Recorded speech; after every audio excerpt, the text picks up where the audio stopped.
जिस सुंदर स्मार्ट महिला को मैं रह रह कर देखे जा रहा था, वह अचानक अपनी कुर्सी से उठकर मेरी तरफ मुस्कुराती हुई बढ़ी तो एयर कंडीशन बैंकेट हॉल में भी मुझे गर्मी लगने लगी थी।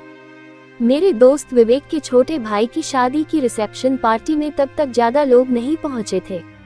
उस महिला का यूं अचानक उठकर मेरे पास आना सभी की नजरों में जरूर आया होगा।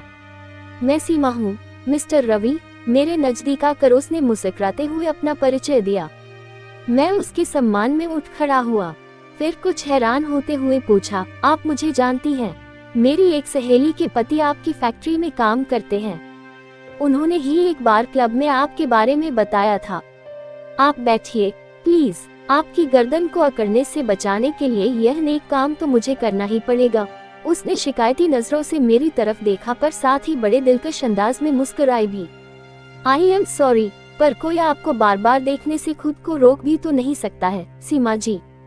मुझे नहीं लगता कि आज रात आपसे ज्यादा सुंदर कोई महिला इस पार्टी में आएगी। उसकी मुस्कुराने की अदा ही कुछ ऐसी थी कि उसने मुझे उसकी तारीफ करने का हौसला दे दिया। कुछ सेकंड की मुलाकात के बाद ही ऐसी झूठी तारीफ, बहुत कुशल शिकारी जान पड़ते हो रवि साहब। उसका तिरछी नजर से देखना मेरे दिल की धड़कनें बढ़ा गया। नहीं, मैंने तो आज तक किसी चिड़िया का भी शिकार नहीं किया है। वह हंसते हुए बोली, इतने भोले लगते तो नहीं हो। क्या आपकी शादी हो गई है? हाँ, कुछ महीने पहले ही हुई है और तुम्हारे पूछने से पहले ही बता देता हूँ कि मैं अपनी शादी से पूरी तरह संतुष्ट व खुश हूँ। रियली? Yes really. जिसको घर का खाना भरपेट मिलता हो, उसकी आंखों में फिर भूख क्यों? उसने मेरी आंखों में गहराई से झांकते हुए पूछा।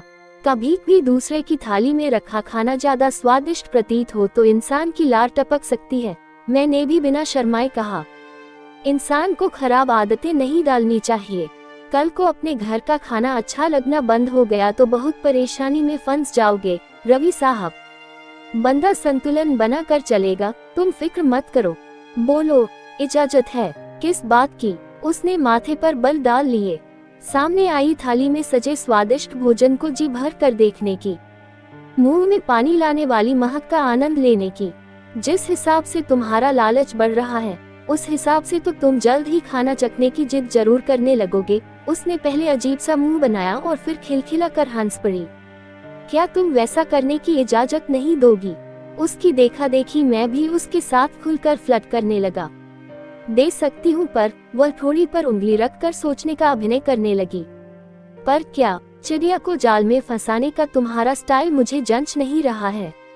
मन पर भूख बहुत ज्यादा हावी हो जाए तो इंसान भैया भोजन का भी मजा नहीं ले पाता है। तो मुझे सिखाओ न कि लजीज भोजन का आनंद कैसे लिया जाता है। मैंने अपनी आवाज को नशीला बनाने के साथ साथ अपना हाथ भी उसके हाथ पर रख दिया। मेरे स्टूडेंट बनोगे? उसकी आंखों में शरारत भरी चमक उभरी। बड़ी खुशी से, टीचर, तो पहले एक छोटा सा इम्तिहान दो जनाब। इसी वक्त कुछ ऐसा करो जो मेरे दिल को गुदगुदा जाए। आप बहुत आकर्षक और सेक्सी हैं। मैंने अपनी आवाज को रोमांटिक बनाकर उसकी तारीफ की। कुछ कहना नहीं, बल्कि कुछ करना है बुद्धू। तुम्हें चूम लूं? मैंने शरारती अंदाज में पूछा। मुझे बदनाम कराओगे? मेरा तमाशा बनाओगे? वह नाराज हो उठी। नहीं सॉरी, जल्दी से कुछ सोचो, नहीं तो फेल कर दूंगी, वह बड़ी अदा से बोली। उसके दिल को गुदगुदाने के लिए मुझे एक ही काम सूझा। मैंने अपना पेन जेब से निकाल कर गिरा दिया और फिर उसे उठाने के बहाने झुककर उसका हाथ चूम लिया।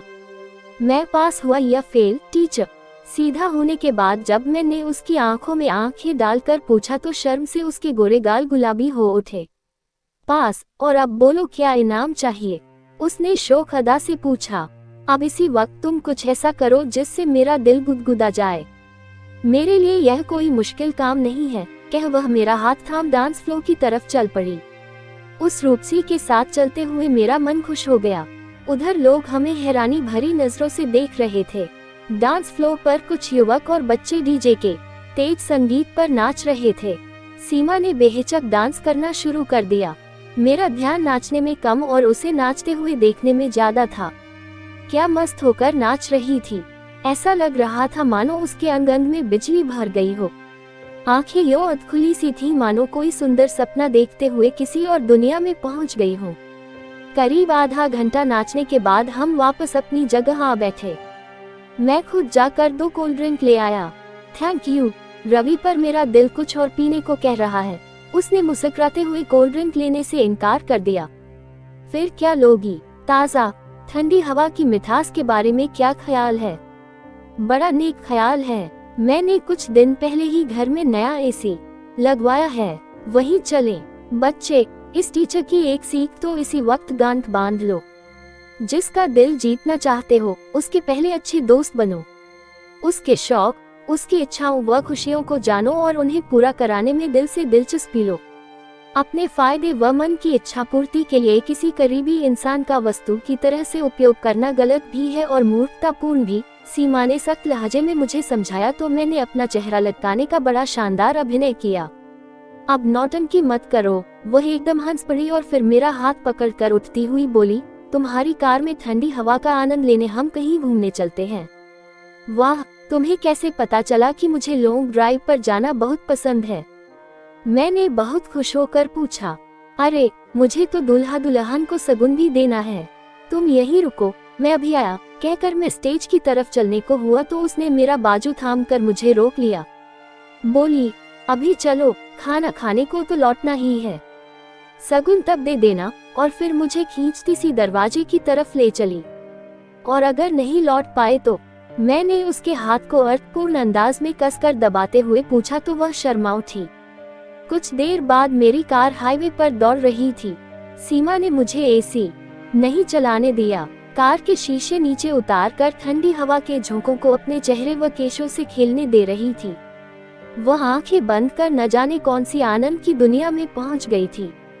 कुछ देर बाद हल्की बूंदाबांदी शुरू हो गई पर उसने फिर भी खिड़की का शीशा बंद नहीं किया। आंखें बंद की अचानक गुनगुनाने लगी। गाते वक्त उसके शांत चेहरे की खूबसूरती को शब्दों में बयां करना असंभव था। उसका मूड न बदले इसलिए मैंने बहुत देर तक एक शब्द भी अपने मुंह से नहीं निकाला। गाना खत्म करके भी उसने अपनी आंखें नहीं खोली। अचानक उसका हाथ मेरी तरफ बढ़ा और वह मेरा बाजू पकड़कर मेरे नजदीक खिसक आई। भूख लग रही हो तो लौट चलें। मैंने बहुत धीमी आवाज में उसकी इच्छा जाननी चाहिए। तुम्हें लग रही है भूख? बिना आंखें खोले वह मुस्कुरा पड़ी। अब हम जो करेंगे वह तुम्हारी मर्जी से करेंगे। तुम तो बड़े काबिल शिष्य साबित हो रहे हो रवि साहब। Thank you teacher. बोलो, कहाँ चलें? जहाँ तुम्हारी मर्जी हो। वह मेरे और करीब खिसक आई। तब खाना खाने चलते हैं। ये चुनाव तुम करो कि शादी का खाना खाना है या हाईवे के किसी ढाबे का। अब भीड़ में जाने का मन नहीं है। तब किसी अच्छे से ढाबे पर रुकते। बच्चे, एक नया सबक और सीखो। लोहा तेज गर्म हो रहा हो तो उस पर चोट करने का मौका चूकना मूर्खता होती है। उसने मेरी आंखों में झांकते हुए कहा तो मेरी रग रग में खून तेज रफ्तार से दौड़ने लगा।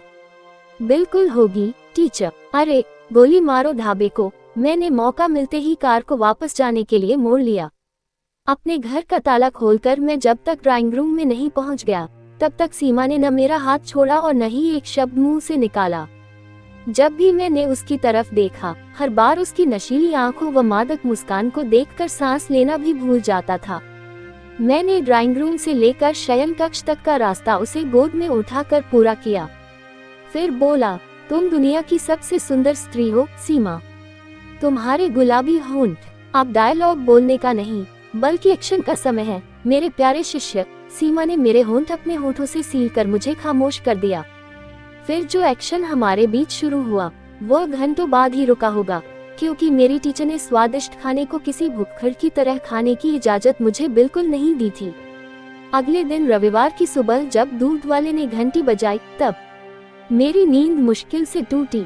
आप लेटे रहो, मैं दूध ले लेती हूँ। सीमा ने मेरा हाथ पकड़कर मुझे पलंग से नहीं उठने दिया। नहीं, तुम यहाँ से हिलना भी मत टीचर, क्योंकि यह शिष्य कल रात के सबक को एक बार फिर से दोहराना चाहता है। मैंने उसके होठों पर चुंबन अंकित किया और दूध लेने को उठ खड़ा हुआ। आजकल मैं अपनी जीवन संगिनी सीमा की समझदारी की मन ही मन खूब दाद देता हूँ।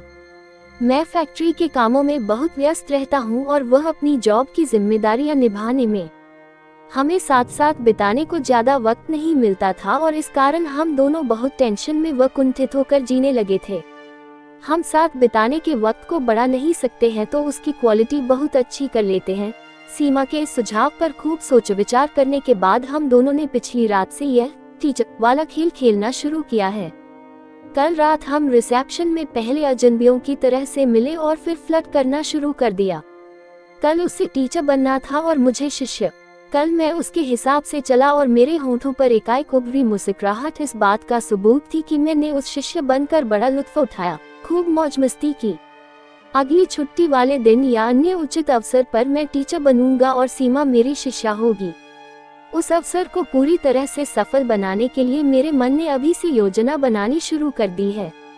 हमें विश्वास है कि साथ साथ बिताने के लिए कम वक्त मिलने के बावजूद इस खेल के कारण हमारा विवाहित जीवन कभी नीरसता व ऊब का शिकार नहीं बनेगा।